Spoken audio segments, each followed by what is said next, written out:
Hey friends, Leigh Brown here with your realtor tip of the day. Now this realtor tip is actually for realtors. So if you're a normal buyer and seller of real estate, you are welcome to message me, visit the links in my bio, or call me, whatever you want, but you're not going to want to watch this video. So you are hereby released unless you were just bored. And frankly, I know some of y'all get bored, and that's why you watch my videos, so welcome. So the question I was asked last week, or the week before, I don't remember, is how in the world, Leigh Brown, do I select my first brokerage?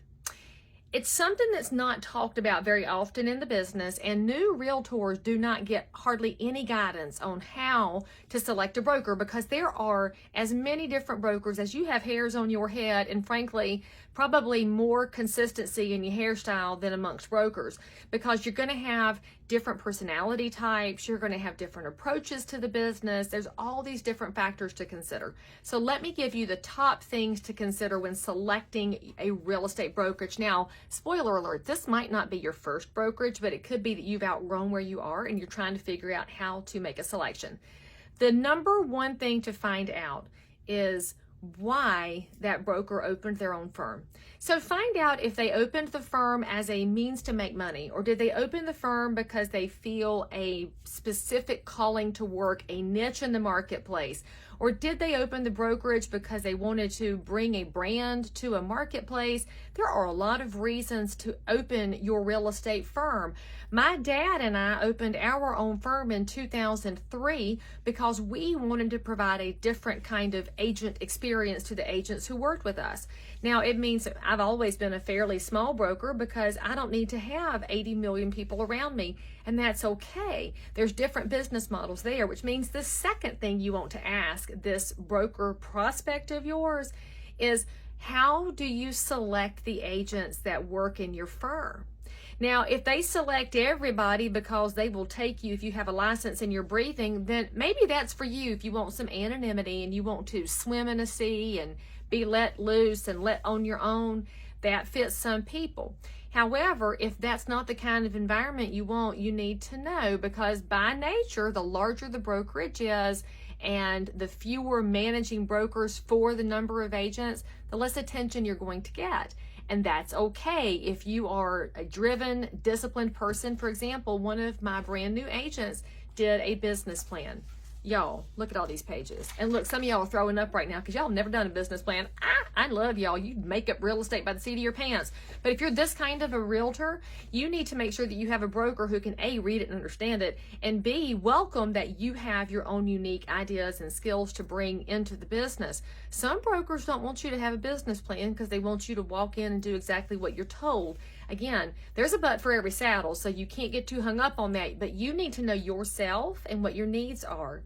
So that's the number 3 item to know. Now you've asked this broker why they've got a firm. You're figuring out how they recruit agents.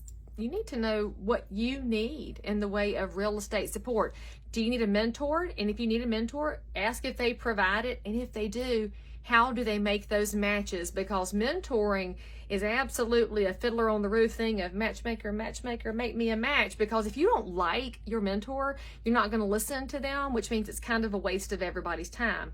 Now, you also might be looking for a broker that's got excellent education. Well, then you have a couple of different things on your little decision tree here. Maybe you like live classes. So ask that broker what kind of live classes they offer, or if they are affiliated with the local board of realtors or realtor association and their classes.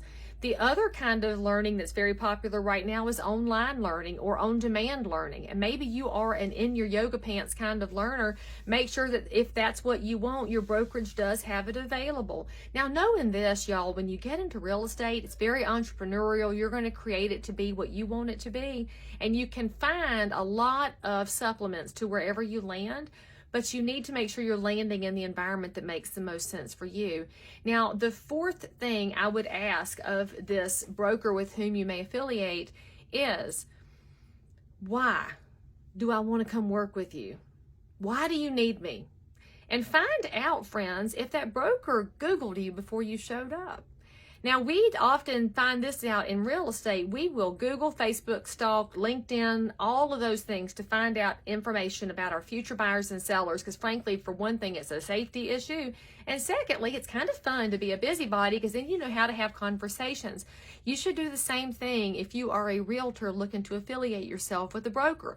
What does their social presence look like? Do they seem fun and engaging and smart, or do they look like they are real estate dreadful, boring, awful people who post open houses all the time because nobody wants to hang out with that? Because frankly, the kind of environment and culture that you're getting is going to be evident in the way that that broker talks on social media and on the internet presence at all. And then another good question to ask is kind of a last question, because you're probably bored by now. Go do some interviewing in the community. What do other people think about this brokerage? And you don't have to just ask other real estate brokers because they may have their own colored opinions, but you could ask somebody in the local nonprofit. You could ask a home builder, do you have a relationship with XYZ Realty? What do you think of them? And go do a little bit of research. And the reason it's this important is that this is the person whose name is going to be affiliated with yours. This is the culture that you're going to learn in and hopefully thrive in. And the best brokerage relationships last for years and years, because as an agent, you will develop some inertia and you won't want to leave. And sometimes you just have such a great place, you don't need to leave. But never be afraid to move, because I'm always really proud when an agent who's worked with me decides to go do something on their own, because that means I've trained them well and given them the strength and courage to go do something different and cool. So nothing makes me prouder. So think about that. Can you make your broker proud, and can they make you proud? So if you have any other questions about this, you let me know. But otherwise, tune in next time for your next set of realtor tips.